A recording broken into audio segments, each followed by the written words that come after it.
বাংলাদেশের কেন্দ্রীয় সিনিয়র নায়েব আমির ইউসুফ আশরাফ সাহেব, নায়েব আমির আল্লামা খুরশিদ আলম কাসেমি সাহেব দামাত বরকাতুহুম সহ কেন্দ্রীয় এবং জেলা নেতৃবৃন্দ, প্রিয় নোয়াখালীবাসী, আপনারা জানেন নোয়াখালীর মাটি ওলামায়ে কেরামের ঘাঁটি। এই মাটিতেই আধ্যাত্মিক রাহবার মোহাম্মদুল্লাহ হাফিজ হুজুর রহমতুল্লাহ আলাইহির জন্য, এই মাটিতে এই চৌমনির মাটি আল্লামা নুরুল হুদা রহমতুল্লাহ আলাইহির মাটি, এই নোয়াখালীর মাটি হাবিবুল্লাহ মিসবাহ রহমতুল্লাহ আলাইহির মাটি। এই মাটিতে কোন সন্ত্রাসীর চাল হবে না।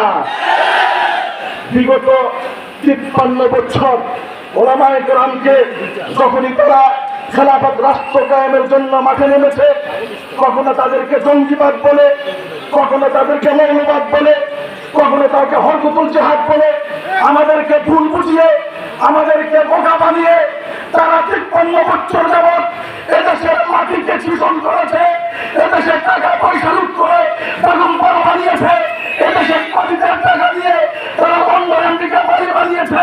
আমরা আল্লামা হাবিব হুজুর রহমতুল্লাহ উত্তরসূরি, শাইখুল হাদিসের উত্তরসূরি মামুনুল হক বলেছে, আর আমাদেরকে মুখে দেওয়া যাবে না।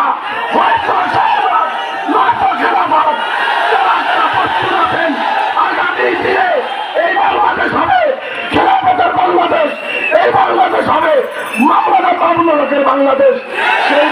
সেই বাংলাদেশ গড়তে কারা কারা রক্ত দেওয়ার জন্য প্রস্তুত হয়েছেন, হাত তুলে জানান। আমার